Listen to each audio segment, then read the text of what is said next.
vida sobrenatural de William Marion Branham.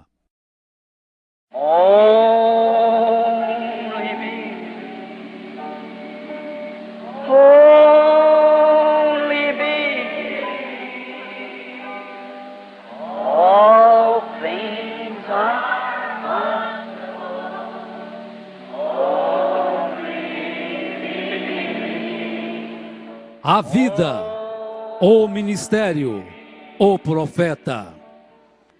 Esta é uma história que fala de um homem que, acima de tudo e de todos, decidiu seguir as pegadas sangrentas de Cristo, preferindo por um pouco de tempo padecer afrontas, do que, por um pouco de tempo, sentir o gozo do pecado. Holy be all things are 1909.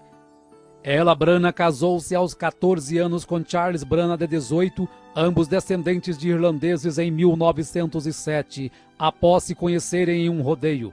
Desta união nasce o primeiro filho, chamado William Marion Branham, no dia 6 de abril de 1909, em uma cabana de madeira próxima a Burkesville, nas colinas de Kentucky, Estados Unidos da América. Os seus pais desde já o apelidaram de Billy. Na manhã do seu nascimento, por volta das 5 horas, quando Charles abriu a janela, havia um pássaro em um pequeno arbusto ao lado cantando, e uma luz amarela esverdeada entrou girando e pairou sobre sua cama. A sua avó e duas vizinhas que tinham feito o parto não souberam responder para sua mãe o que era aquilo. Pensaram ser algum reflexo da luz do sol em um espelho, mas logo depois de procurarem, detectaram que não tinha o espelho ali. Pelo trabalho frequente de lenhador, Charles era obrigado a estar longe de sua esposa e filho durante a semana. Naquele outubro de 1909, um temporal o encurralou em um acampamento longe de casa. Ela, 4 meses grávida de seu segundo filho, preocupava-se enquanto seu suprimento ia se acabando. Vários dias após a tempestade passar, um senhor que era vizinho percebeu que já não estava mais saindo fumaça da cabana dos Branhams.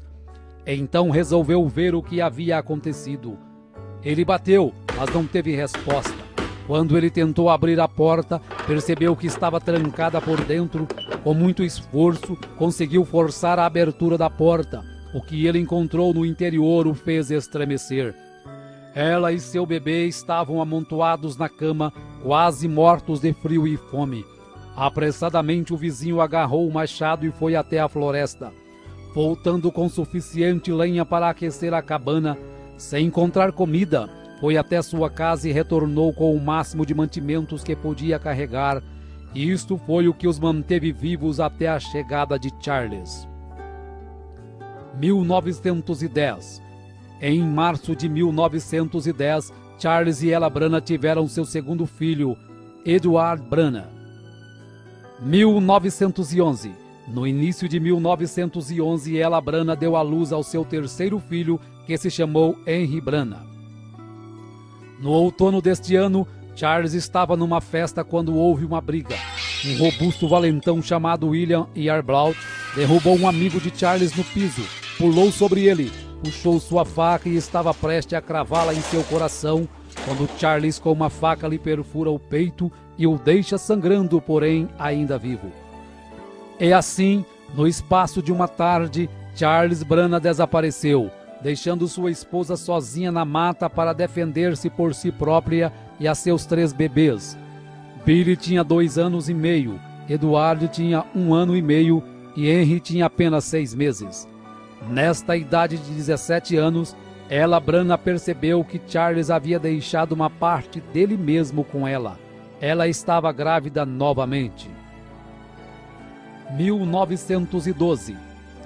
Na primavera de 1912, quando Billy estava com um pouco mais de 3 anos, a sua primeira visão aconteceu.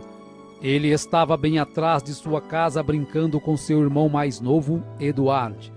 Quando ele percebeu que havia um pássaro de peito ruivo cantando em uma árvore ali perto, ele deu um passo à frente e o pássaro voou, e de onde o pássaro estava veio um som como um vento agitando as folhas. Então uma voz estrondou da árvore, uma voz humana muito clara, a qual disse: Você viverá perto de uma cidade chamada New Albany. Billy, assustado, correu e contou para sua mãe e perguntou onde era este lugar. E sua mãe logo respondeu que era uma cidade indiana, cerca de 160 quilômetros de onde moravam. Porém, sua mãe não acreditou naquela história. Várias semanas depois, chega uma carta de Charles dizendo que ele havia encontrado trabalho fixo numa cidade chamada Utica, em Indiana, e que esta cidade se localizava a 16 quilômetros a nordeste de... Ela Branagh parou repentinamente e olhou com espanto a seu filho com 3 anos de idade. Como poderia ser isto? Rapidamente Billy pergunta: Onde, mamãe? Onde é Utica?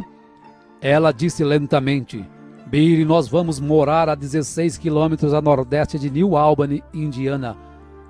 Em maio de 1912 nasce o 4º filho do casal, chamado Melvin Branagh. 1913.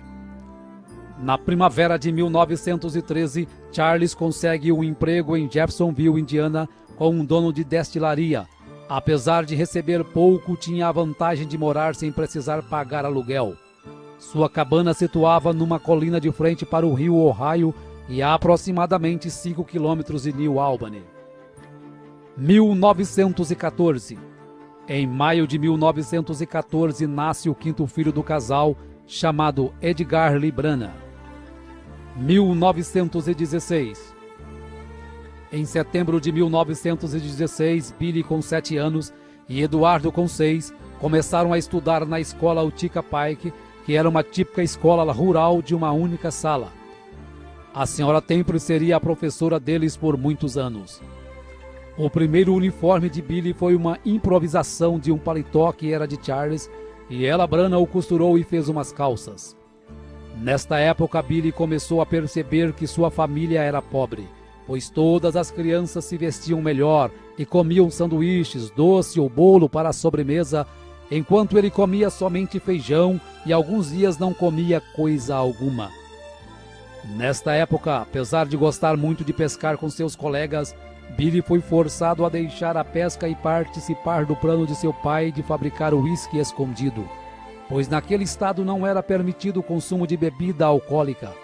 Charles então fabricava escondido e vendia para alguns vizinhos sedentos de bebida.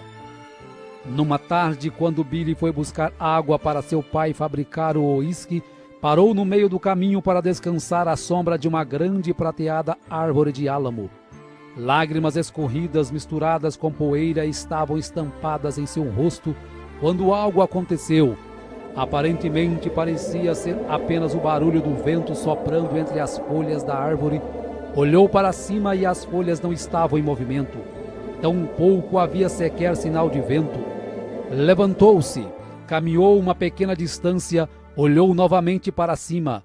Então ouviu aquele ruído novamente e notou que bem no meio da árvore havia um redemoinho do tamanho de um barril agitando seus galhos, e o vento parecia estar soprando sobre as folhas de um lugar específico da árvore. E o barulho já estava bem mais forte. De repente, em meio deste redemoinho, uma voz estrondou da árvore, uma profunda e audível voz dizendo: Nunca fumes, nem bebas, nem de maneira alguma corrompa o seu corpo, porque tem uma obra para ti quando tiveres maior idade. Saiu correndo e contou para seus pais, e disse que nunca mais passaria por aquela árvore novamente, e ele nunca mais passou. 2 semanas mais tarde, Billy e Eduardo estavam brincando e subitamente ele sentiu algo estranho vir sobre ele. Então ele parou e sentou-se ao lado de uma árvore à margem do rio Ohio.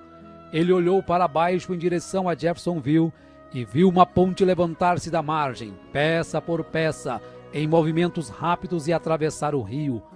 Viu também que durante sua construção, parte da ponte caía, causando a morte de 16 homens, desaparecendo nas águas escuras. Novamente, quando ele conta a história para sua família, ninguém acredita, a não ser sua mãe, que começa a ligar os fatos desde o seu nascimento. 1917. 1917 foi um difícil ano para Billy na escola. Muito pobre, sem condições de uniforme digno, sem sapatos para usar. Um dia a professora ficou curiosa em saber por que Billy insistia em usar um casaco em um dia tão quente. Como ele não estava com camisa por baixo, disse que estava com frio. Então ela pediu que ele se sentasse próximo à lareira para aquecer, pois só podia estar doente. Gotas de suor formaram em sua fronte e escorriam por sua face, mas ele não contou o segredo para evitar risadinhas que já estavam sendo frequentes acerca de suas vestimentas. 1923. Em maio de 1923, nasce o 8º filho do casal Brana, chamado Howard Brana, que se junta a Charles Jr. de 4 anos, Jesse de 7, Edgar de 9, Melvin de 11, Henry de 12, Eduardo de 13 e Billy com 14. Nesta época, Billy fazia armadilhas para apanhar animais e ajudar a colocar comida em casa, pois para seu pai estava difícil sustentar 8 filhos, principalmente no inverno. Os Branas tinham uma má reputação nos arredores de Jeffersonville, por isso Billy frequentemente era evitado pelas pessoas. E ele sabia que era porque seu pai e seus tios eram uma turma desagradável de fumantes, mascadores de fumo, que jogavam, bebiam e fabricavam bebidas alcoólicas clandestinamente. Neste ano, Billy foi tentado a beber, sendo forçado por seu pai e um amigo. Quando Billy não aceita, seu pai o chama de marica. Billy, enfurecido, pegou a garrafa para colocar na boca, quando aquele redemoinho começou a soprar, o fazendo lembrar daquela grande voz. Então jogou a garrafa no chão e saiu correndo e chorando. Na primavera de 1923, Billy caminhava com uma garota para a escola. No caminho de volta para sua cabana, 5 garotos o ameaçaram por estar caminhando com aquela garota e bateram em Billy até quase o deixar inconsciente. Billy foi direto para casa, pegou um rifle Winchester calibre 22, carregou com 16 balas. Então foi para um ponto da estrada onde ele sabia que os garotos passariam. Dando passos detrás do arbusto, Billy barrou o caminho deles com seu rifle apontado e engatilhado. Ele disse calmamente: "Qual de vocês quer morrer primeiro?" Os 5 garotos ficaram pálidos e gritaram em terror. Billy disse: "Não choraminguem, porque todos vocês vão morrer um por um." Ele puxou o gatilho, a bala não disparou. Rapidamente, Billy empurrou o ferrolho e forçou uma outra armação na câmara. E também falhou. Nesta hora, os 5 garotos já estavam gritando e correndo e pulando atrás de árvores. Billy, com toda a intenção de matá-los, manteve-se puxando o gatilho tão rápido quanto podia fazer a ação, mas cada bala falhou. Os 5 garotos tinham ido longe. Espalhadas no chão ao lado de Billy estavam 16 balas. Ele as pegou, as colocou de volta na arma. Então apontou seu rifle para uma árvore e começou a puxar o gatilho. Desta vez cada uma disparou. Billy permaneceu no meio da estrada fervendo com raiva enquanto lágrimas corriam em sua bochecha inchada. No verão daquele ano, quando terminaram as aulas, Billy foi embora para casa para nunca mais voltar à escola. Numa tarde de outono de 1923, Billy estava caminhando para casa com seu primo Jimmy Pulley, com o qual havia caçado alguns pássaros. De repente, um rifle de Jimmy disparou acidentalmente, explodindo nas pernas de Billy a queima-roupa. Então Billy caiu prostrado, gritando de dor. Jimmy caiu de joelhos e sussurrou: "Eu sinto muito, Billy." Então ele deu uma boa olhada nas pernas de seu amigo. Jimmy palideceu e disse: "Billy, não se mova, eu irei buscar ajuda." "Não, não me deixe!" Billy gritou, porém Jimmy já estava correndo como um coelho. Quando Billy olhou para suas pernas, ele ficou horrorizado ao ver que elas estavam quase partidas ao meio. Ele baixou sua cabeça para trás e tremeu de medo. Então clamou: "Deus, tenha misericórdia de mim!" Rapidamente, Jimmy estava de volta com um vizinho, o qual levou Billy ao hospital memorial do município de Clark. Billy gritava em agonia enquanto as enfermeiras cortavam grandes pedaços de carne com tesouras e limpavam a abertura ferida o melhor que podiam. Se Billy perdesse muito sangue, poderia ser fatal. Após a cirurgia, Billy dormiu por 8 horas sob anestesia. Neste intervalo, algo aconteceu. como um sonho, porém mais vívido do que um sonho. E nesta consciência ele percebeu que estava caindo através de pequenas nuvens em uma eternidade escura, afundando, afundando. Então, debilmente, já muito fraco, ele ouviu ruídos e gemidos. Assim que caía, o som aumentava até que estivesse todo ao redor dele. Gemidos e gruídos. Agora faces apareciam na escuridão, faces de mulheres, faces horrorosas com gangrenas de cor esverdeadas ao redor de seus olhos e bocas torcidas, gemendo. Billy clamou: ó Deus, tenha misericórdia de mim, tenha misericórdia. Se tu somente me permitires voltar e viver, eu prometo a ti que serei um bom garoto. E num instante ele estava de volta no quarto do hospital. Após 7 meses, as pernas de Billy não haviam melhorado.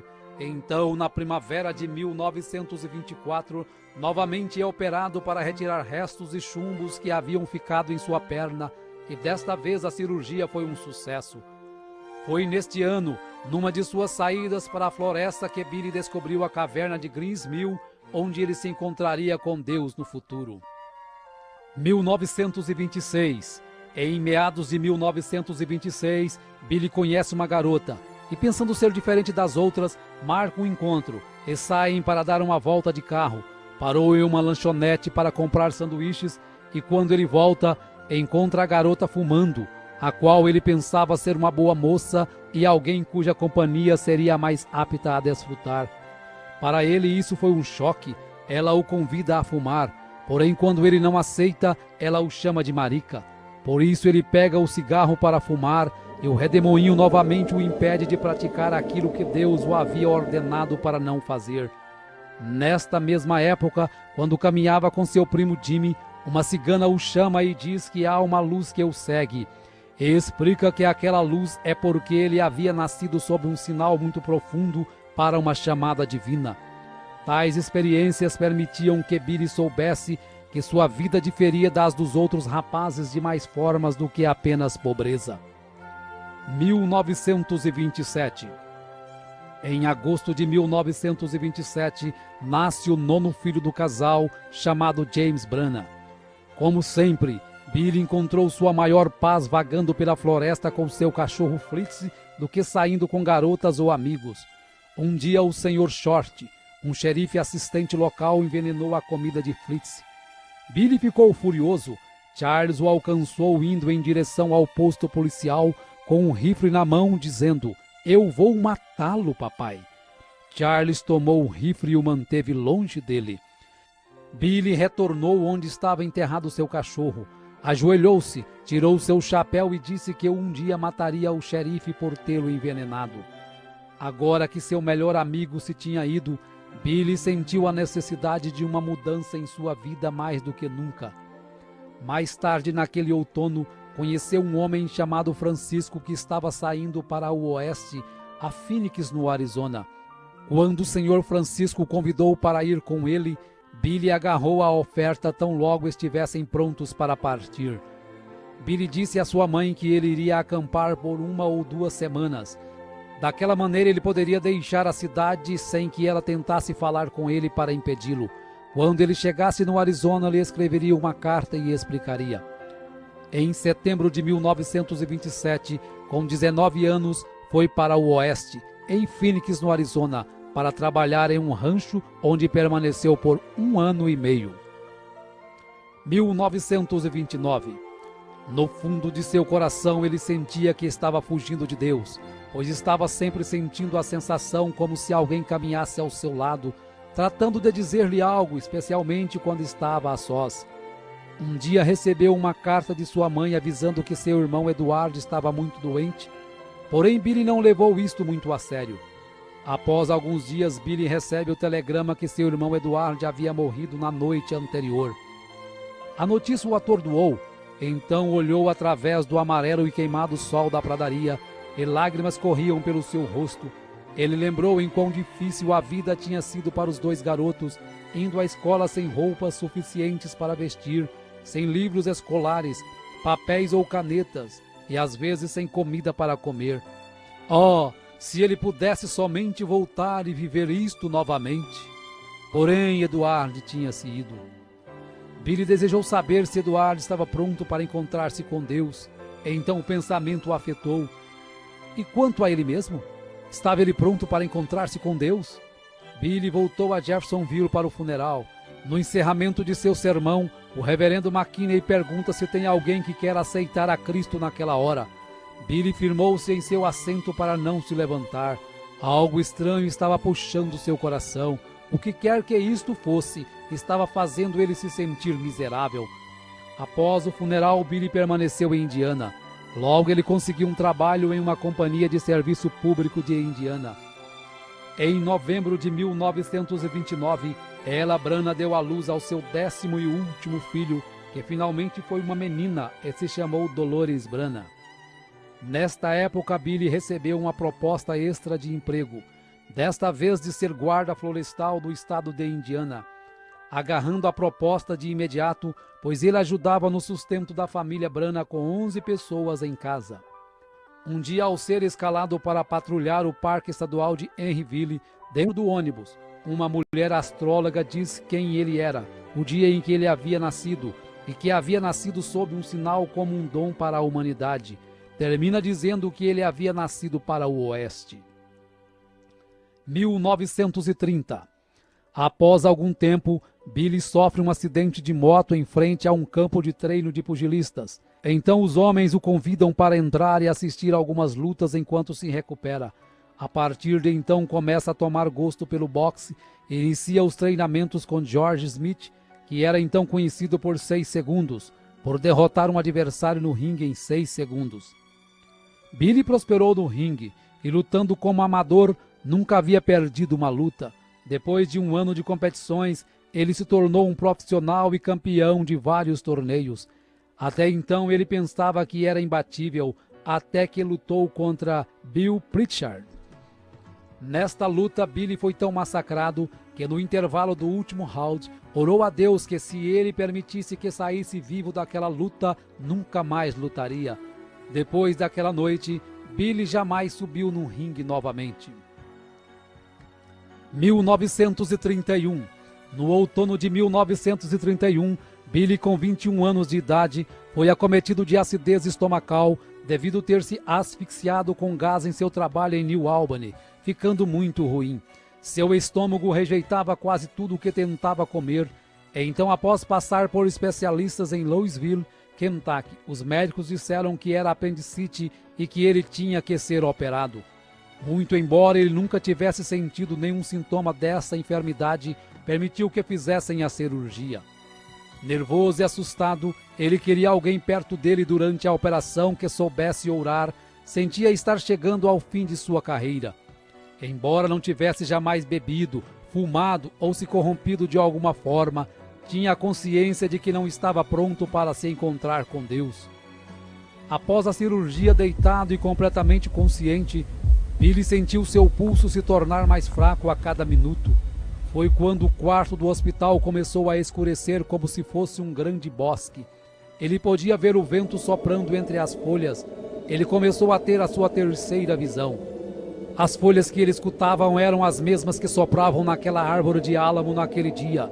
Porém, desta vez a voz disse: "Nunca bebas, nem fumes, nem corrompa seu corpo de maneira alguma. Eu tenho te chamado, porém tu não tens me atendido." Estas palavras se repetiram por 3 vezes. E então disse: "Senhor, se és tu, permita-me voltar de novo à terra, e pregarei teu evangelho desde os terraços e esquinas das casas. Eu contarei a todo mundo sobre isto."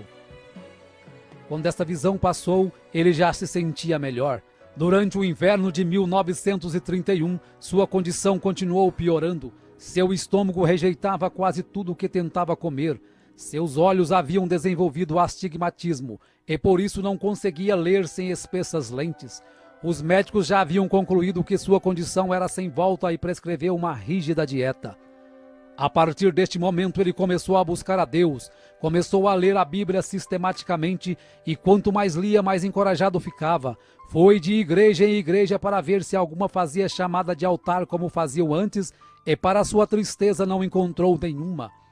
Uma noite sentiu tanta necessidade de Deus e de uma experiência real que foi a um velho celeiro detrás da casa para orar. Logo se colocou de joelho naquela terra fria e úmida e começou a falar com Deus como se estivesse falando com qualquer pessoa.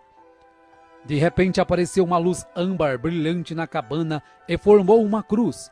E a voz que a cruz falava ele não podia entender. E então logo aquilo se foi. Orou novamente. Senhor, se és tu, por favor, venha e fala-me outra vez. E logo aquilo veio novamente. Nesta época foi que sua mãe sonhou que Billy estava em uma nuvem branca pregando para todo mundo.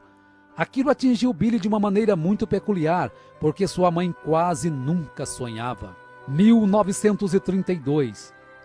No outono de 1932, Billy estava trabalhando na rede elétrica quando viu pela primeira vez Amélia Hope Brumbeck, uma linda moça com cabelos escuros. Então decidiu conversar com a moça. Nesta conversa, ela convidou Billy para ir à igreja que ela frequentava, a Igreja Batista Missionária em Jeffersonville, da qual o pastor era o Dr. Roy Davis. Apesar de ter ido para a igreja somente por causa de Hope, Billy desenvolveu um imenso respeito por Davis. Passado algum tempo convicto nas Escrituras, Billy pediu que Davis o batizasse da mesma maneira que os apóstolos batizaram no livro de Atos. Embora contra a doutrina da Igreja Batista, o Dr. Davis batizou Billy no nome do Senhor Jesus Cristo. Meses haviam passado e a saúde de Billy só piorava. Ao ler algumas escrituras na Bíblia, correu até a casa do Dr. Davis pedindo que ele ungisse com óleo e orasse por ele, e voltou para casa regozijando e reivindicando sua cura. Naquela noite jantou feijão, cebolas e pão de milho. Sua mãe ficou esperando que ele morresse, pois o médico havia pedido para ele não comer nada sólido. Aquela comida descia para o estômago e voltava várias vezes, mas ele voltava a engolir. E assim foram por vários dias, lutando para comer, e os sintomas continuavam. Pouco a pouco, nos próximos meses, sua condição foi melhorando, até que eventualmente ele podia comer qualquer coisa que quisesse. Seu astigmatismo também melhorou, até o ponto de não precisar mais usar óculos. Ele vibrou de alegria e sua confiança na promessa de Deus aumentou. Próximo ao Natal de 1932, William Branham, com 23 anos de idade, é ordenado como um ministro do Evangelho de Jesus Cristo pelo Dr. Roy Davis. Logo depois de seu chamado ao ministério, começou a trabalhar em New Albany no setor público de saneamento. Um dia, quando estava numa casa vazia, ajoelhou e teve a visão de um senhor de cor chamado Sr. Merrill, de 65 anos, deitado numa cama de hospital, todo quebrado por ter sido atropelado. Ao contar a visão para um amigo, este o conduziu ao hospital, que estava um homem semelhante ao que Billy retratou. Chegando lá, Billy se apresentou e orou pelo homem, e de repente, milagrosamente, contra a vontade das enfermeiras e dos parentes, o Sr. Merrill se levanta e sai andando do hospital no mesmo instante, exatamente como a visão havia lhe mostrado. Numa outra visão, Billy viu uma mulher que há 17 anos não podia andar. Então Deus o encaminhou até a casa desta mulher, e quando Billy orou por ela, no mesmo momento ela se levantou de sua cama e andou.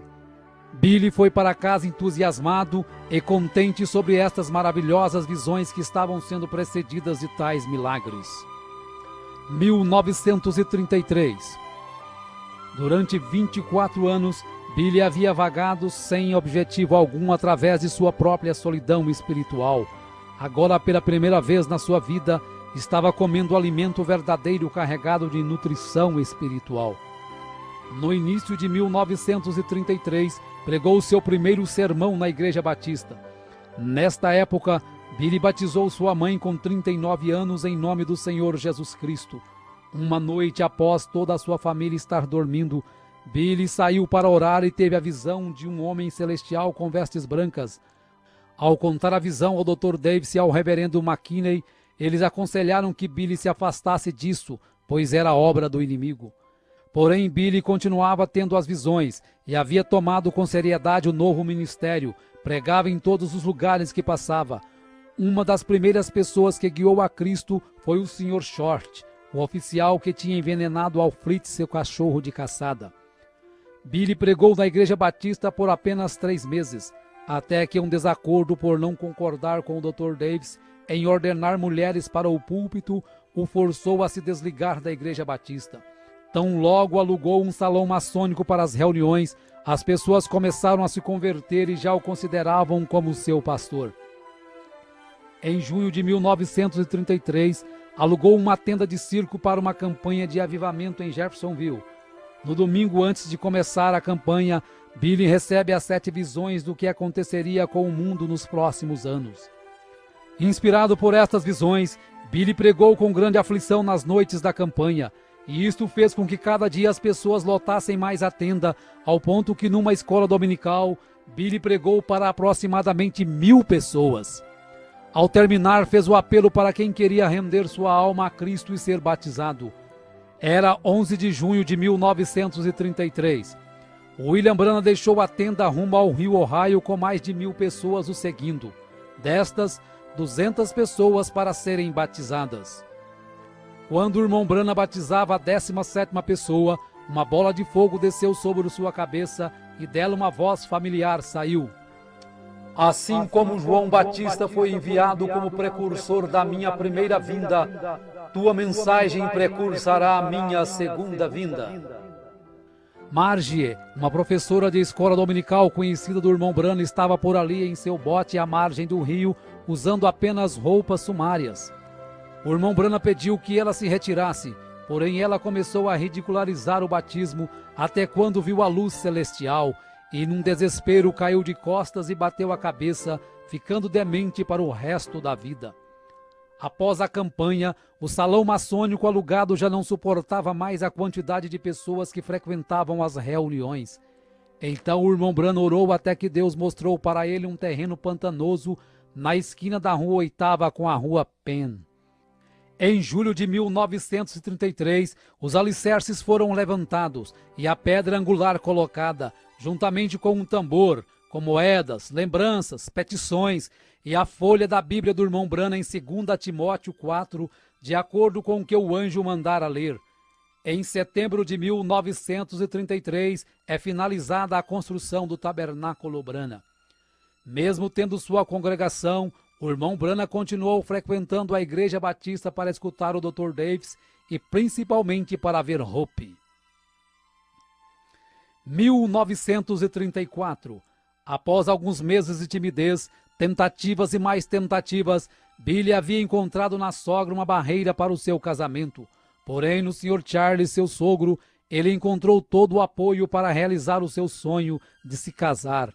Billy e Hope, enfim, se tornaram noivos e após alguns meses se casaram no dia 22 de junho de 1934, ele com 25 anos e ela com 21. 1935. No dia 13 de setembro de 1935, nasce o primeiro filho do casal, chamado Billy Paul, e em outubro deste mesmo ano se cumpre a primeira das 7 visões. Mussolini invade a Etiópia. Alguns dias depois, o irmão Branham se sente atraído pelos pentecostais ao assistir um de seus cultos. 1936. Em junho de 1936, quando regressava de uma pescaria, ao atravessar o rio Mishawaka, viu uma grande multidão que se reunia para os cultos. Foi aí então o seu primeiro relacionamento com os pentecostais. Eles estavam se reunindo ali para uma convenção. Eram pessoas bem expressivas. Tudo isso era novo para ele, pois não sabia que classe de pessoas era aquela. No culto da noite se apresentou como evangelista William Branham. Quanto mais aquele povo pregava, mais ele sentia que talvez havia algo nisso. Decidiu então ficar para o culto do dia seguinte. No outro dia, ao acabar de chegar, ele é convidado para trazer a mensagem da parte da manhã. Com muita timidez começa a pregar, e quando se vê está no pátio de fora com os pastores o convidando para avivamentos em vários lugares do país, pois estavam todos emocionados com sua mensagem. Ao avisar a mãe de Hope desta missão, ela o censura dizendo que são um monte de lixo e que ela não permitiria sua filha com tais pessoas. Deste modo, o irmão Branham ignora o primeiro chamado de Deus para um evangelismo a nível nacional para dar ouvidos à sua sogra. Em 27 de outubro de 1936, nasce Sharon Rose, a segunda filha do irmão Branham com Hope. Este nascimento para William Branham foi o último raio de felicidade a tocá-lo durante muitos anos, apesar de não saber. Em novembro deste ano, as escuras nuvens para William Branham começam a acumular-se. Primeiro morre sua cunhada, em seguida Charles Jr., seu irmão é morto em um acidente automobilístico. Seu pai sofre um ataque do coração em 30 de novembro de 1936, vindo morrer dias depois nos braços de William Branham. Felizmente se converte nos últimos instantes da vida. 1937. Chuvas torrenciais começaram a cair sobre Jeffersonville. Hope havia pegado uma forte pneumonia. As águas chegaram a quase 7 metros de altura na rua Spring, conforme William Branham havia visto na visão. Muitas pessoas morreram durante e após a enchente, dentre elas, Hope no dia 24 de julho de 1937 e sua filha Sharon Rose no dia seguinte com apenas 8 meses de vida. Ele sentiu-se responsável por estas mortes. Seguiu aí um tempo duro e traiçoeiro de sua vida, e Satanás começou a trabalhar em sua mente. Mas ele soube vencer o inimigo dizendo: Senhor, tu as destes para mim, e tu as tomastes. Bendito seja o nome do Senhor. Se tu tomares a mim, ainda te amarei. A sua viuvez causava-lhe grande sofrimento. Sentia que a vida não tinha nada a lhe oferecer. Tudo para o qual ele vivia estava no outro lado do mundo. Em casa, estava como sua esposa havia deixado, trazendo-lhe sempre a lembrança dela. Porém, ele reconheceu que foi a vontade de Deus, pois ele tinha um plano em sua vida, e todos esses sofrimentos e tragédias pela qual ele passou, foi um propósito de Deus de lhe trazer ao lugar onde ele pudesse usá-lo. Tamanho foi o seu sofrimento e a saudade que um dia não pôde suportar. Estava em seu trabalho mexendo com alta tensão, começou a tirar a sua luva para pôr a sua mão nos fios com tensão de 2.300 volts. Mas a misericórdia de Deus o livrou, e quando acordou, estava sentado no chão ao lado do poste com suas mãos levantadas. Ele mesmo disse que Deus estava protegendo o seu dom e não a ele. Em um outro dia desses estava tão deprimido que tirou um revólver e disse: Senhor, eu não posso aguentar mais. E orando o Pai Nosso, pôs um revólver na sua cabeça e apertou o gatilho o mais que podia, porém a arma não disparava. Finalmente, quando ele lançou a um lado a arma, ela disparou furando a parede e disse: Senhor, o que fiz? Tu nem sequer me deixas morrer? Ajoelhou-se e disse: Senhor, se tu não me ajudares, não sei o que farei. Estás me partindo em pedaços. De repente caiu num profundo sono onde teve a visão da sexta dimensão, onde ele viu sua pequena Sharon, já uma bela jovem com mais ou menos 18 anos, e sua esposa Hope em seu palácio. E quando ele se aproximou, ela lhe mostrou a cadeira que ele não pôde pagar e os credores haviam lhe tirado lá na terra. Então ela disse que esta estava paga. A visão terminou quando Hope o pediu para não se preocupar, pois ela e Sharon estavam melhores do que ele. O rio Ohio efetivamente tinha medido aproximadamente 7 metros por cima da rua Spring durante a inundação de 1937.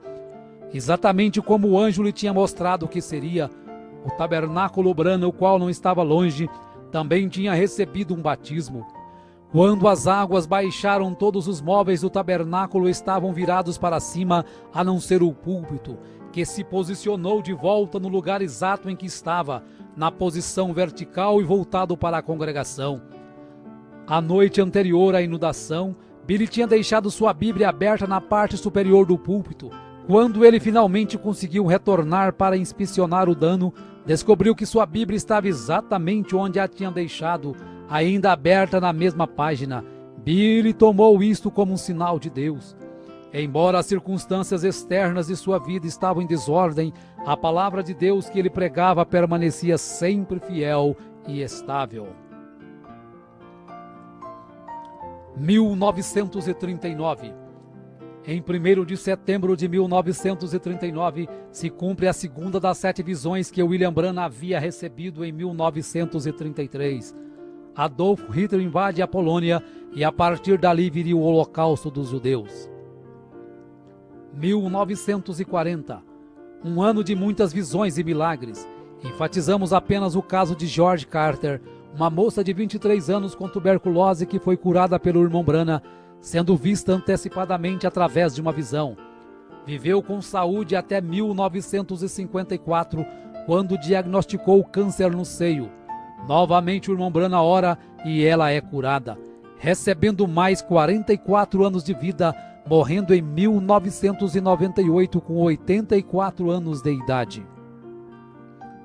1941. Durante os 5 anos após a morte de Hope, Meda Bloy cuidara de Billy Paul para William Branham. O irmão Branham ainda tentou fazer com que ela deixasse este serviço, pois ela estava em boa idade para se casar, e ele pensava que estava apenas ocupando seu tempo. Porém, Meda se entristeceu com este pedido e chorou durante dias, pois ela se sentiu muito bem naquele lugar e no que fazia. Após uma festa de aniversário que Meda havia feito para Billy Paul em 13 de setembro de 1941, durante uma noite, o anjo, ao acordar William Branham, o ordena a se casar com Meda no dia 23 do próximo mês, dizendo até o horário da cerimônia. William Branham e Meda Bloy se unem em matrimônio no dia 23 de outubro de 1941, conforme a ordenação do anjo, e como lua de mel, Billy, Meda e Billy Paul vão para as montanhas Hurricane, próxima à fronteira do Canadá, onde ocorre o incidente da sua perda em meio à tempestade, conforme narrado por ele na mensagem Um Guia. 1945. Mussolini tinha morrido em desgraça, Hitler havia chegado a um fim misterioso e o comunismo estava se fortalecendo como uma força política dominante. As 3 primeiras visões já haviam se cumprido. Agora William Branham se sentia mais otimista acerca de seu ministério, pois Deus cumpria cada visão que lhe dava. Foi neste ano que ocorreu o incidente do touro assassino e a cura da esposa do incrédulo Sr. Andrews. 1946. No dia 21 de março de 1946, Meda dá à luz ao seu primeiro filho, uma menina chamada Rebecca Branham. Nesta época, todos os ministros o criticavam pelos incidentes que haviam ocorrido na sua vida. O paradoxo de pregar a cura divina e perder tantos queridos de uma só vez, e acabavam por dizer que todos os milagres que seguiam as visões procediam de poderes demoníacos. Isto deixou William Branham muito deprimido e já estava começando a crer que tudo o que acontecia com ele era obra do inimigo. 7 de maio de 1946, um dia que marcaria William Branham para o resto da vida. Em meio a um grande desespero, William Branham deixa $17 para Meda se sustentar e vai para a caverna Greens Mill, o lugar onde ele fazia contato direto com Deus, e diz para Meda que não voltaria enquanto Deus não o tirasse desta opressão. Após muito clamar a Deus, um anjo lhe aparece e o comissiona dizendo que Deus irá enviá-lo para levar ao mundo um dom de cura.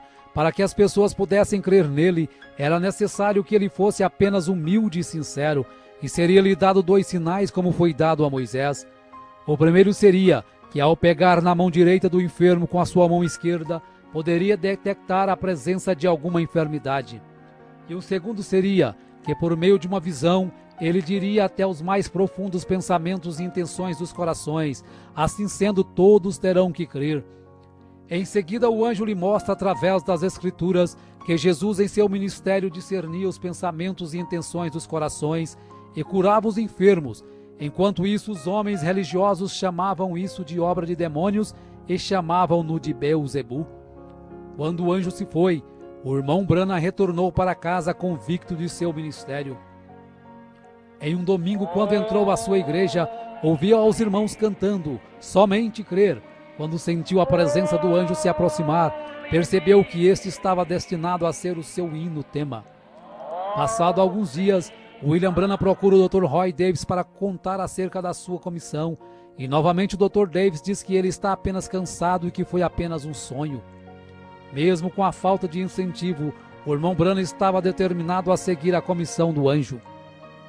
Neste ano ele começa a exercer os sinais que a ele foi dado pelo anjo. pessoas começam a procurá-lo para serem curadas. Através do primeiro sinal, do pegar na mão direita da pessoa enferma, curas e milagres começaram a acontecer. Um dia, o pai de uma criança curada por William Branham o convida para uma semana de avivamento e cura em St. Louis. E durante as reuniões em St. Louis, o irmão Branham fazia a chamada de altar para as pessoas que estivessem enfermas recebessem a oração da cura. No término da semana, os ministros de St. Louis estavam perplexos ao verem tantos prisioneiros serem libertos, câncer desaparecer, tuberculose sumir, surdos ouvirem, cegos verem, aleijados andarem, e por isso pediu para que o irmão Branham ficasse mais uma semana. Após 11 dias de cultos, o irmão Branham teria tocado e orado por mais de 1000 pessoas. Fisicamente, o irmão Branham estava esgotado, porém realizado por ter feito o que Deus lhe pedira, se dedicar por tempo integral ao ministério. Não muito tempo depois de chegar de St. Louis, um telegrama chegou do reverendo Adams de Arkansas, o convidando para uma campanha de cura por uma semana na sua cidade. Em agosto de 1946, William Branham estava em Camden, Arkansas, em um ginásio escolar. Na primeira noite, a coluna de fogo desceu sobre o irmão Branham no ginásio, operando curas, fazendo pessoas correrem, gritarem, desmaiarem. Um fotógrafo capta o momento em que a coluna estava sobre a cabeça do irmão Branham. Após uma semana de cura, teve que sair escoltado pela polícia, pois a multidão não o permitia nem andar. Após Camden, William Branham fez uma campanha de cura de uma semana em Pine Bluff e logo depois vai a Little Rock, a capital do estado de Arkansas. Do verão até o outono de 1946, William Branham pregou através de Arkansas sem parar, sem tempo para descanso. Eram comuns reuniões acabarem às 3 horas da manhã, e após os cultos, quando o irmão Branham exausto começava a cochilar, o telefone tocava, e do outro lado da linha uma pessoa enferma precisando de oração, e mesmo a quilômetros de distância dali, o irmão Branham nunca desprezou nenhum pedido de oração, indo até o enfermo e fazendo a oração da cura. Uma campanha de 8 dias em Jonesboro reuniu o maior número de pessoas que já haviam assistido um culto com o irmão Branham. Uma estimativa feita pelo jornal calculou 28.000 pessoas. O irmão Branham faz uma declaração valente que pretendia ficar ali no púlpito até a última pessoa enferma passar pela fila de oração. O primeiro dia e noite passaram, e o irmão Branham apenas tirava algumas horas para se deitar atrás do púlpito para cochilar. E quando acordava, a fila de oração ainda estava aliada, com o próximo enfermo esperando sua vez para receber oração. William Branham tomava suas refeições do lado do púlpito, assim ele podia continuar orando pelos enfermos o dia todo. Muitos ficavam dentro do auditório dia após dia, apenas enviando alguém para trazerem sanduíches quando tinham fome. Após 8 dias e noites orando, o irmão Branham se encontrava tão exausto, tanto física quanto mentalmente, que ao se deitar não conseguia adormecer. A fila de oração continuava crescendo cada dia mais, e já estava maior do que quando começou no primeiro dia, porém ele não conseguia continuar ali nem mais uma hora. Após 3 meses de campanha, William Branham volta para casa com 9 quilos a menos. Quando chegou em casa, havia aproximadamente 200 pessoas o aguardando, pois em todas as reuniões ele deixava seu endereço, para que quando alguém precisasse de oração, viesse até Jeffersonville em sua casa. Orou por estas pessoas até 2 horas da manhã, mesmo quando tentou dormir, carros continuavam chegando à sua porta por toda a noite. 1947. Embora não recuperado totalmente de seu esgotamento, em fevereiro de 1947, longas campanhas continuaram com oração pelos enfermos, sendo registrado aproximadamente 2.500 pessoas recebendo oração por dia. Passou por Louisiana, Texas, Arizona e pela primeira vez em Los Angeles, Califórnia. Em uma dessas reuniões na Califórnia, ao curar uma mulher com câncer, em seguida seu esposo manda alguns rapazes levar um cheque de $1,5 milhão para William Branham, que mesmo vivendo em meio a uma grande pobreza, decididamente o recusa, pois quem havia curado sua esposa não era ele, e sim Jesus Cristo. Em todas estas reuniões, os irmãos Jack Moore e Og Brown o acompanhavam de perto, carregando o irmão Branham praticamente inconsciente da plataforma e o levando para os hotéis. Jack Moore estava exuberante com esse ministério fenomenal, então viaja para convidar Gord Lindsay, um editor de uma revista, para presenciar também tamanhos milagres. Em abril de 1947, pregou em Phoenix para pessoas que tinham como língua o espanhol. Foi a primeira vez que prega com um intérprete. Em maio de 1947, após um culto de cura, ao dividir o quarto com Billy Paul, de 11 anos, o anjo de Deus aparece ao irmão Branham numa madrugada. O irmão Branham pede permissão para que Paul o veja também. Então ele acorda Billy Paul para ver o anjo que sempre está ao lado de seu pai. Ao amanhecer, o irmão Branham olha pela janela do hotel e vê caminhões carregando cadeiras de rodas, macas e muletas acumuladas do culto de cura da noite anterior. Nesta noite, o anjo lhe repreende, dizendo que ele estaria confinando muito o dom de cura para realizar milagres. O anjo queria dizer que o irmão Branham procurava sempre realizar um milagre para levar as pessoas a crerem na cura. Na última noite de uma campanha em Calgary, enquanto o irmão Branham estava meditando, o irmão Jack Moore inicia o culto contando as dificuldades financeiras de William Branham, de como sua esposa Meda e seus filhos vivem em uma casa precária, com portas mal vedadas e sem água encanada, e de como ele não media esforços para viver em função do ministério e das pessoas necessitadas. Então ele dá uma oportunidade para os irmãos darem uma oferta de amor, que seria exclusivamente para comprar uma nova casa para William Branham. Quando o irmão Jack Moore vai entregar o valor arrecadado para William Branham, ele ainda rejeita, mas pela insistência e não ser possível mais devolver o dinheiro, relutantemente ele aceitou a oferta. 1948. Em janeiro de 1948, quando o irmão Branham estava indo para uma campanha na Califórnia, recebe a visão de um menino sendo ressuscitado e pede para que todos anotem esta visão na página branca da Bíblia, pois não sabia quando nem onde aconteceria. Nesta campanha ele fica conhecendo Fred Bosworth, pregador de cura divina há 40 anos, agora com 71 anos de idade, e este passa a ser o coordenador de suas campanhas. Novamente, William Branham é testado por Deus através de um cheque de $25.000 que um homem que teve sua esposa curada lhe oferecera. Porém, novamente, o irmão Branham o recusa instantaneamente e o rasga na frente do doador. A saúde do irmão Branham cada dia se agravava mais.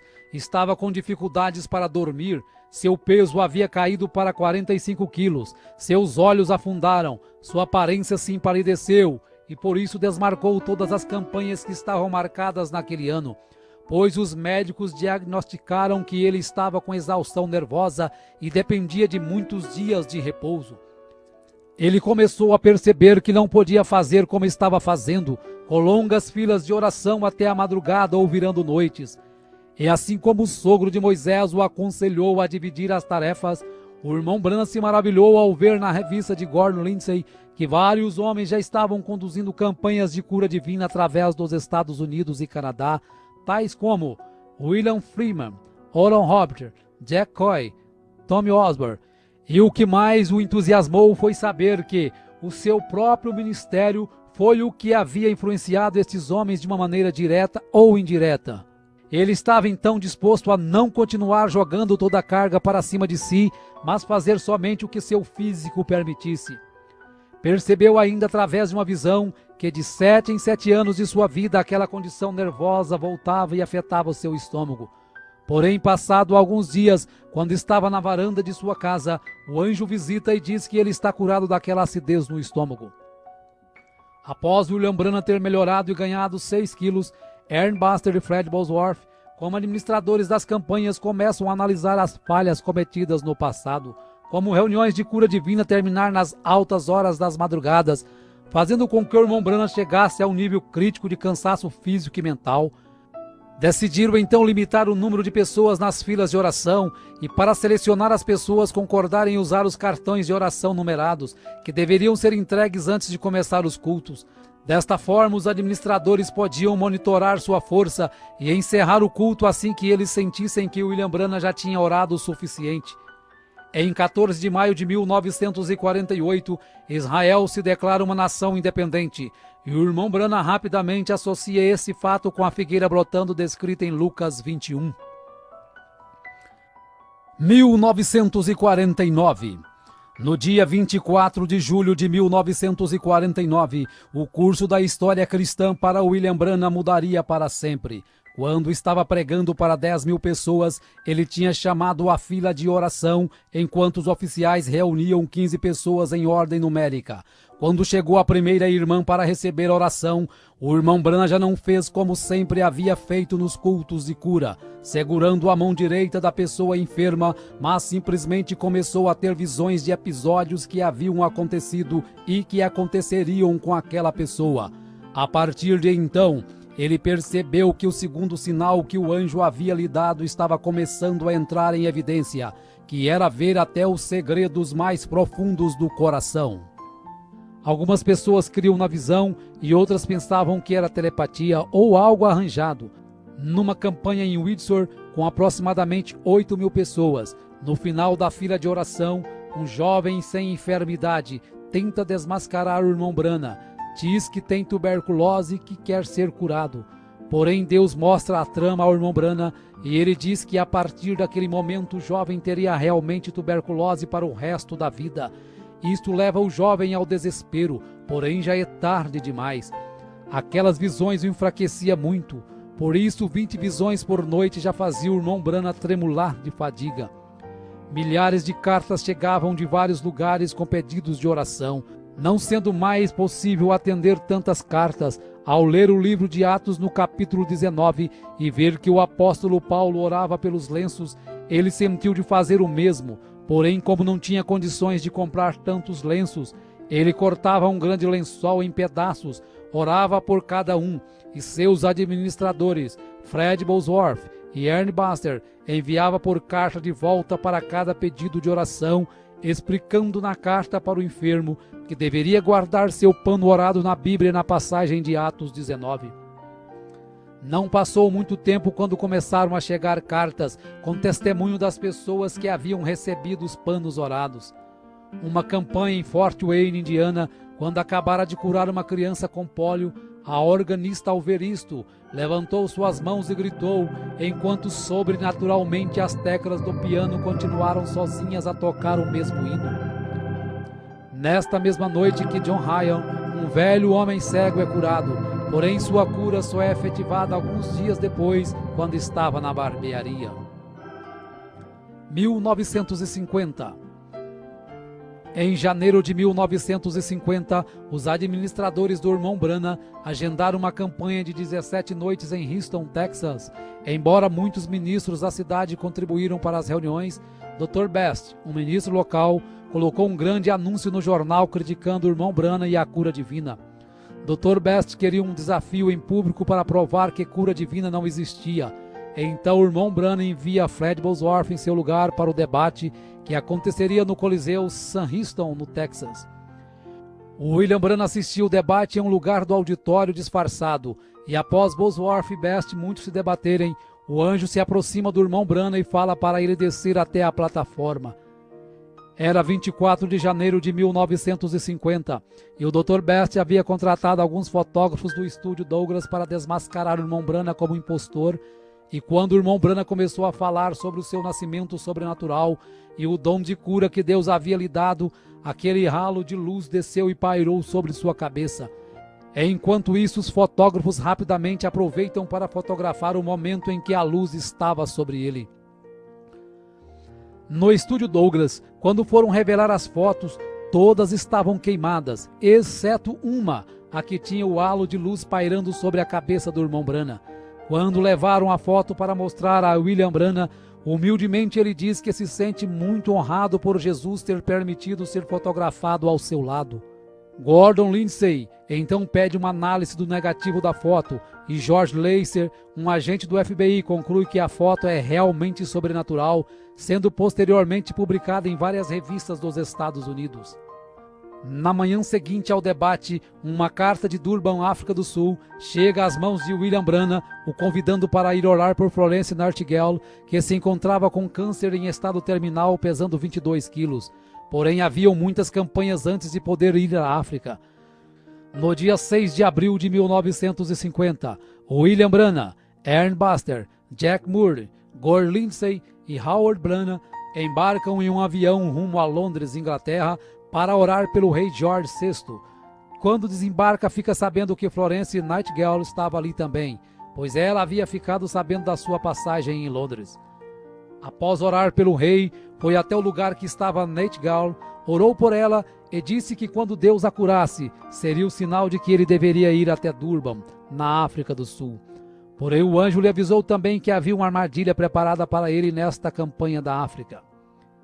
Em 14 de abril de 1950, William Branham aterrissa na Finlândia para uma campanha.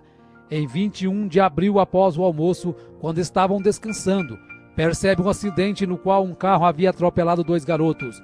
Um havia morrido instantaneamente e o outro estava em coma no hospital. Após alguns minutos observando, estavam todos muito abalados, inclusive o irmão Branham. Sem perceber, algo começa a deixar o William Branham inquieto, e quando começa a olhar em volta, pede para que Lindsay e Murray olhem rapidamente na página branca de suas Bíblias acerca da visão que ele havia contado na América. Então começam a folhear a Bíblia e lentamente leem o que eles tinham escrito 2 anos antes. Cabelo castanho, olhos castanhos, entre 8 e 10 anos de idade, pobremente vestido em roupas estrangeiras, desfigurado devido a um acidente, uma terra com pedras sobrepostas e árvores, e percebem que é exatamente a cena que havia sido descrita na América. Então o irmão Branham se sente confiante e corajosamente desafia a todos os homens e mulheres que ali estavam, dizendo: se este garoto não viver nos próximos poucos minutos, vocês podem prender uma placa em minhas costas dizendo que eu sou um falso profeta. Se ajoelhe durante a oração, aquele pequeno garoto que outrora estava morto e desfigurado se colocava de pé em perfeito estado. Após alguns dias, cura também a outra criança que havia sido atropelada e estava em coma no hospital. Em seguida, a comitiva Branham vai até a Suécia, depois Noruega e retorna ao Texas. Após um mês no Texas, decide voltar para casa. Ao partir de Dallas, no Texas, fortes tempestades o obrigam a pousar em Memphis e o avião fica em terra por 18 horas, enquanto o irmão Branham sai para curar o filho de uma senhora de cor que havia passado a noite orando. Mais tarde, William Branham recebeu 2 cartas que o tocou profundamente. Uma era do Dr. Roy Davis se desculpando das críticas que havia feito no início de seu ministério. A segunda era de Florence Nightingale, que tinha sido curada em Londres. Ela estava enviando seu testemunho detalhando sua firme recuperação do câncer do estômago. Nos 6 meses que tinham se passado, o peso dela tinha subido de 22 para 70 quilos. William Branham se lembrou da oração que ele fizera dizendo que quando o Senhor curasse aquela mulher, isto seria um sinal para ir numa campanha de cura em Durban, África do Sul.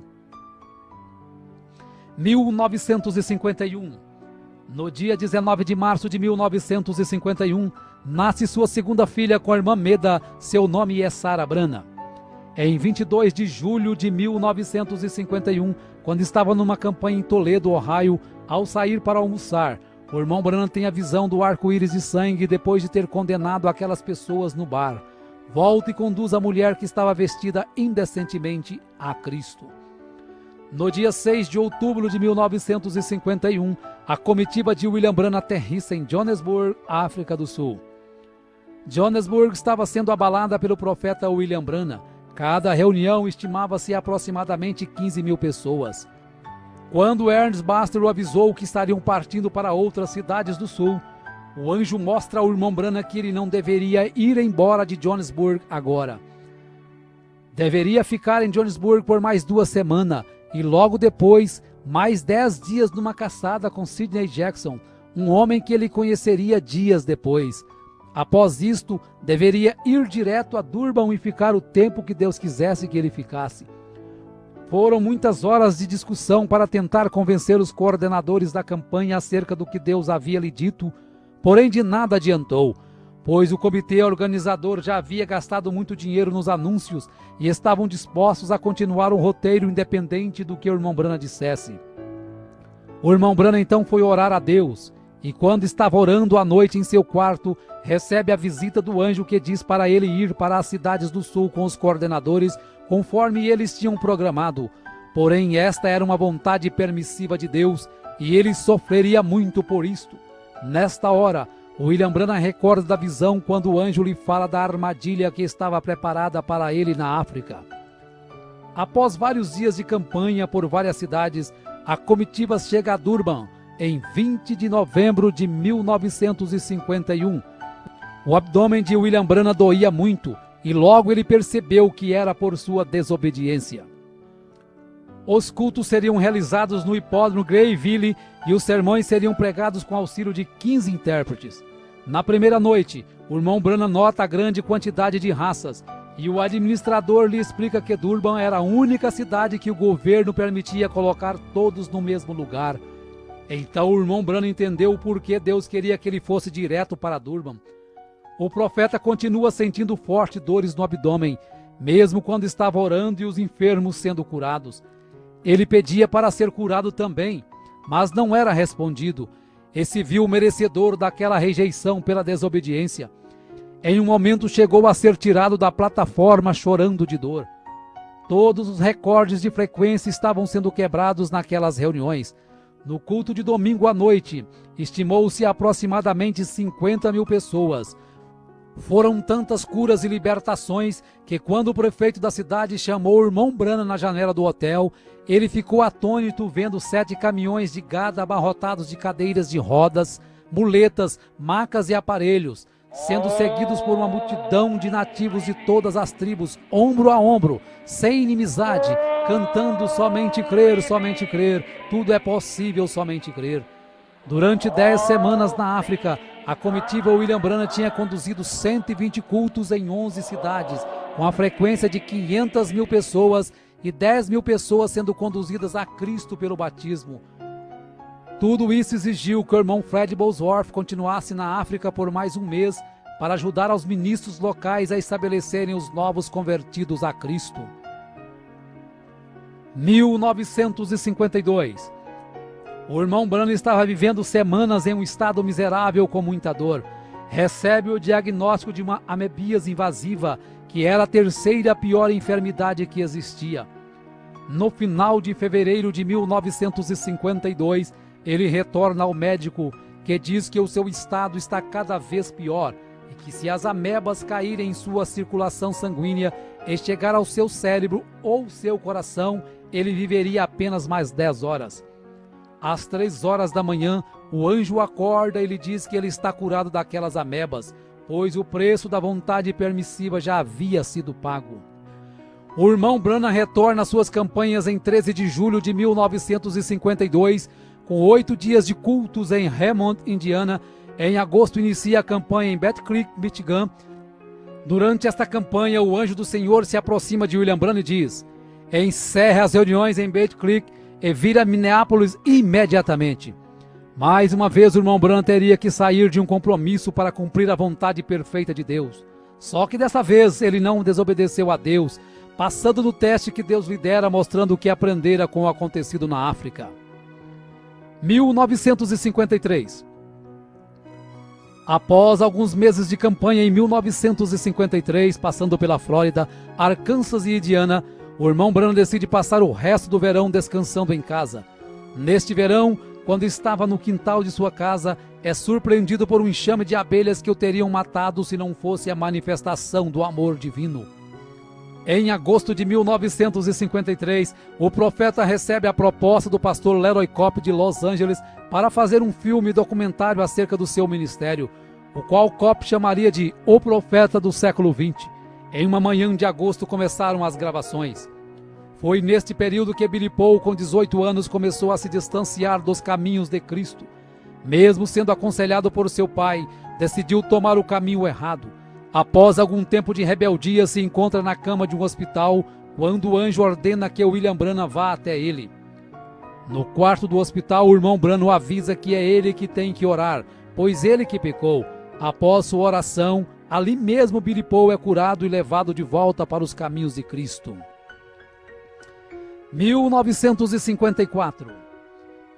Em setembro de 1954, começou sua terceira viagem além-mar, voando para Portugal. Saindo de Portugal, voou para Roma, na Itália, onde tinha uma audiência marcada com o Papa.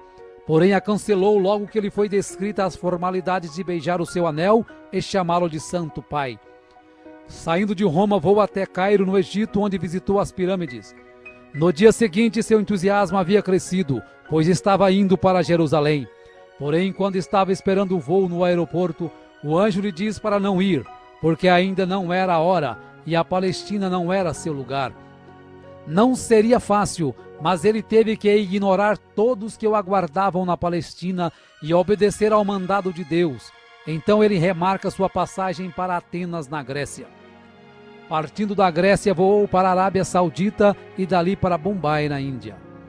Em Bombai, o público supera todos os recordes de todas as reuniões já presenciadas pelo irmão Brana. O prefeito estimou 500 mil pessoas em um só culto. Ao voltar da Índia, com o corpo exausto, em outubro vai para as montanhas do Colorado caçar e retorna ao lar reanimado corporalmente. 1955. Após 7 anos de evangelismo internacional, ele estimou que 500 mil pessoas tinham aceitado a Cristo como seu Salvador e não era possível estimar quantos milhões receberam a cura através de suas orações. Já que suas campanhas de cura divina atraíam multidões internacionais, ele sempre pregava sermões simples, esperando minimizar as críticas e aumentar a aceitação. Sabendo que Deus estava lhe chamando para ensinar mais doutrina, em janeiro de 1955, pregou 13 vezes em 11 dias na Igreja Filadélfia de Chicago, Illinois. Vários sermões doutrinários foram entregues e, entre eles, o princípio e o fim da dispensação gentílica. A partir de então, ele sabia que seu novo compromisso era passar mais tempo em cada campanha, ensinando fundamentos da Bíblia. Isso, sem dúvida alguma, estava fazendo algumas pessoas se sentirem desconfortáveis. Sob a coordenação de Jack Moody e Hugh Brown e com Billy Paul na distribuição dos cartões de oração, o irmão Branham fez várias outras campanhas, entre elas Phoenix, Arizona, quando teve a visão de Adão saindo do jardim do Éden com Eva por sua própria vontade, e em seguida foi orar pelos índios apaches em São Carlos. Em 4 de março de 1955 foi a Los Angeles, Califórnia, e lá percebeu que filmes e apresentações de televisão estavam distanciando muitas pessoas das coisas de Deus, pois a frequência em suas campanhas estavam caindo nos últimos 3 anos. A cura divina já não estava sendo tão acreditada, por ter surgido tantos charlatões com todos os tipos de teorias e sentimentos estranhos e chamando isto de sinais de Deus. William Branham percebe que a igreja pentecostal estava se esfriando muito, estavam começando a criar grupos e denominações, então começa a luta para levar o povo a viver a verdadeira vida cristã acima de qualquer dogma ou denominação. Em 1950, o irmão Branham ouve uma voz dizer que ele teria um filho, e este se chamaria José, apesar de ter tido apenas 2 filhas, e o médico dizer que Meda não poderia mais gerar filhos.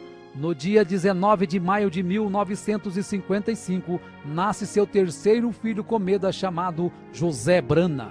Em 18 de junho de 1955, William Branham aterrissa em Zurique, na Suíça, com a programação de falar por 9 dias. Estima-se 50 mil pessoas que aceitaram a Jesus como seu salvador pessoal durante esta campanha. Após sua campanha em Zurique, William Branham passa alguns meses descansando com sua família e no dia 24 de julho de 1955 prega a mensagem Espíritos Sedutores, pois percebe que os ministros não pregavam contra a carnalidade e alguém tinha que fazer aquilo. Alguns dias depois, cura a gambá que havia sido atropelada e estava parada na sua porta. A convite de um pastor, em 11 de abril de 1955, William Branham e seus coordenadores voam para uma campanha em Karlsruhe, na Alemanha, e em seguida vão para Lausanne, na Suíça. No final da campanha, 40 ministros se ajuntaram para uma entrevista com William Branham no saguão do hotel. Após algumas perguntas, os fotógrafos que estavam presentes, ao perceberem o halo de luz sobre a cabeça do irmão Branham, tiram 4 fotos sequenciais, sem a ajuda do flash, mostrando claramente a mesma coluna de fogo que guiou o povo de Israel na saída do Egito. Após a última campanha do ano em San Fernando, na Califórnia, uma visão mudaria o curso do seu ministério. o anjo aparece e lhe fala de como ele deveria ganhar as almas para Cristo e lhe mostra as 3 puxadas. A primeira foi quando ele tomou as pessoas pela mão e pôde sentir as vibrações de suas enfermidades. A segunda foi o discernimento que lhe permite saber os segredos dos corações. E a terceira será algo mais reservado, não será um show público. Esta visão o deixa muito inquieto e preocupado, pois ainda não sabia o que seria a terceira puxada. 1956. No dia 16 de março de 1956, William Branham, acompanhado de Billy Paul e seus administradores atuais, Jack Murray, Young Brown, Miner Arganbright, voam para a cidade de Tacubaya, no México. 25 mil pessoas lotavam o estádio de futebol em um dia chuvoso, quando uma mãe mexicana com um filho morto nos braços, desesperada, força todas as barreiras humanas para conseguir chegar à plataforma. O irmão Branham ainda tentou colocar o irmão Jack Moore para orar pela criança, porém uma visão faz com que ele ore e ressuscite aquele bebê. Neste ano pregou muitas mensagens na América, mostrando vários pontos doutrinários e sempre lutando contra a decadência moral do seu país. 1957. No dia 29 de junho de 1957, estava pescando com os irmãos Buck Woods e Larry Woods. Ao fisgar um pequeno peixe que havia engolido o anzol e em seguida soltá-lo ao rio já morto, o anjo fala para o irmão Branham ressuscitar o peixinho. E isso foi para mostrar que Deus se interessa também pelas pequenas coisas. Em outubro de 1957, quando estava caçando, chega um recado que seu irmão Howard, que lhe ajudara nas campanhas, acabara de morrer. Após o funeral de Howard, William Branham vai para Lakeport, na Califórnia, para uma curta campanha. Em um de seus sermões, um fotógrafo tira algumas fotos do seu lado, e na sequência das fotos é possível perceber que sua câmera conseguiu captar a nuvem do anjo do lado direito de William Branham. Em novembro de 1957, o evangelista Fred Bosworth, que foi considerado um pai para William Branham, morre com 84 anos de idade. 1959. Na primavera de 1959, o irmão Branham vai ao hospital orar por Linda Kelly, uma irmã que se desviara da igreja e agora estava entregando novamente sua vida a Cristo. Ela é curada de seu problema, porém após um dia ela morre no hospital. Esta notícia atordoou ao irmão Branham e em um momento de fraqueza diz que Deus devia satisfações a ele. Após 4 meses, ele recebe a visão de um piquenique no ano passado, quando Deus poupou a vida de Linda de morrer afogada, por ela não estar com a alma pronta para partir. Por isso Deus concedeu mais um tempo de vida para ela se preparar. Ao receber a visão, William Branham se entristeceu muito por ter cobrado satisfações de Deus. Então vai até a casa da mãe da moça e conta a visão, explicando que havia chegado a hora para Linda partir. Um dos fardos mais pesados na vida de William Branham em 1959 foi a contínua luta com a Receita Federal, acerca de cheques que ele recebia para as campanhas. Por ser tão pressionado, chega a dizer que não está em casa quando seu advogado, o Sr. Orbison, liga para uma conversa. Imediatamente, arrependido do que fez, vai ao escritório do seu advogado e pede perdão, dizendo que mentiu quando pediu para dizer que não estava em casa. Isto elevou ainda mais a estima que o Sr. Orbison tinha por ele, e apesar de se sentir bem melhor, na manhã seguinte vai ao Greens Mill para pedir perdão a Deus. No dia 8 de outubro de 1959, o irmão Branham estava na mata esperando esquilos, pensando acerca de uma escritura que o deixava confuso, que diz: qualquer que disser a este monte, ergue-te daqui e lança-te no mar, e não duvidar, aquilo que pede lhe sucederá. No momento, uma voz explica a escritura e diz para ele pedir o que quiser. William Branham então pede que 3 esquilos avermelhados apareçam em lugares improváveis de estarem. Quando os esquilos aparecem, ele os mata e leva para comer. No dia 11 de novembro de 1959, o irmão Branham e alguns amigos vão à fazenda dos Wrights para buscar o vinho da ceia. Lá encontra Hat Moser com seus filhos, seus pais e sua irmã Edith, que vivia sob uma cadeira de rodas. Ao contar a experiência dos esquilos, Hat Moser crê no que o irmão Branham disse. E nesta hora o anjo diz para o irmão Branham falar para ela pedir o que quiser, que isso será feito. Após alguns instantes, ela ignora qualquer quantia em dinheiro, ignora sua irmã na cadeira de rodas e pede a conversão de seus 2 filhos, que imediatamente se convertem a Cristo e recebem o batismo no nome do Senhor Jesus Cristo. 1960.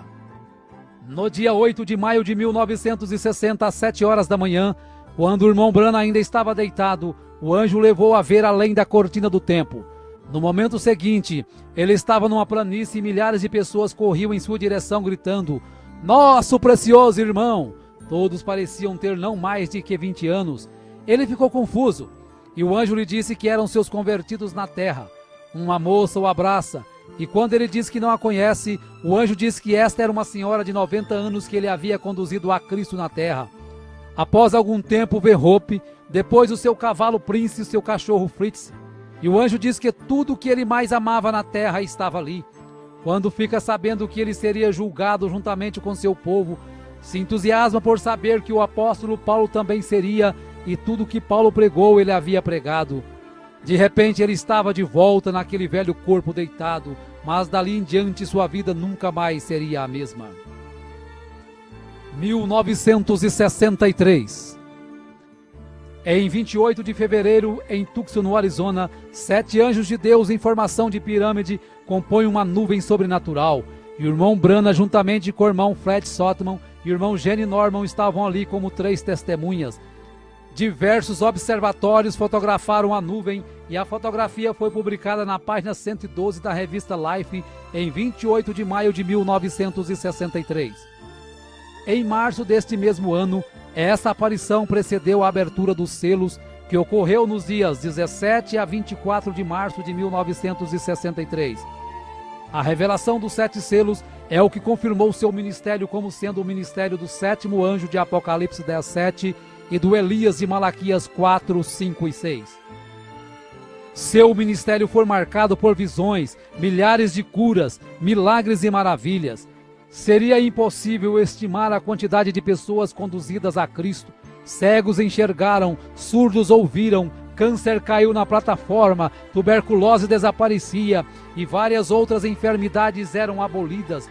O que muito admirou a muitos dos seus coordenadores foi que durante todas as suas campanhas nunca precisou pedir dinheiro para custear nenhuma delas, pois ele prometeu a Deus que permaneceria no campo enquanto Deus suprisse suas necessidades. Quando conheceu as mansões que Oral Roberts e T.L. Osborne haviam construído com o dinheiro arrecadado durante as campanhas, se sentiu indigno por ter apenas alguns dólares em sua conta bancária e saber que o ministério destes homens haviam saído do seu ministério. Porém Deus se aproxima e diz ao irmão Branham: "Eu sou a sua porção." 1965. No dia 18 de dezembro de 1965, o irmão Branham estava retornando de Tucson, no Arizona, a Jeffersonville, Indiana, e havia programado ao retornar pregar sobre um tema intitulado A Trilha da Serpente. Na viagem estava Billy Paul com sua esposa Lois, seu filho Paul e José Branham em um carro, e no outro carro logo atrás estavam William Branham com sua esposa Meda e sua filha Sarah. Era aproximadamente 7:30 da noite, quando o carro do irmão Branham colidiu de frente com outro veículo, conduzido por 2 mexicanos embriagados, que estavam dirigindo na contramão e com o farol esquerdo queimado. Quando Billy Paul olhou no retrovisor e percebeu o acidente, volta e encontra morto um dos rapazes mexicanos, e sua família em estado muito grave presa às ferragens. Billy Paul pediu para seu pai falar a palavra e ele sairia daquelas ferragens imediatamente. Porém, o irmão Branham disse que o dom era para ser usado para os outros e não para si mesmo. Tanto que, ao saber que Meda estava morta, colocou a mão sobre ela e a ressuscitou ali mesmo no local. Quando o corpo de William Branham em coma deu entrada no hospital, muitas pessoas que estavam internadas até mesmo na UTI foram curadas instantaneamente. Apesar de todos os esforços, o irmão Branham veio a falecer no hospital 6 dias depois do acidente. As irmãs Meda e Sarah, com algumas fraturas, receberam alta alguns dias depois. O irmão Brana morreu aos 56 anos de idade, em 24 de dezembro de 1965, às 5 horas e 49 minutos. E como era o seu desejo, Billy Paul, juntamente com os irmãos que estavam ali no hospital na hora da notícia do seu falecimento, tiraram os chapéus e cantaram a estrofe do hino: somente crer, tudo é possível, somente crer. O irmão Brana foi sepultado alguns meses depois, em abril de 1966. Porém, sua morte não pôs fim a seu ministério, e hoje, 100 anos após o seu nascimento, nós podemos dizer que muito em breve estaremos estreitando sua mão e diremos juntos: nosso precioso irmão, obrigado pelo seu esforço, pela sua renúncia, por seu ministério. Estamos unidos hoje para estarmos juntos amanhã. 2009, 6 de abril de 2009. Ainda ressoa a voz de Deus através da mensagem do profeta William Marion Branham. Por enquanto estaremos nos reunindo e pregando esta mensagem a todos os povos e nações. Até nos encontrarmos com Jesus.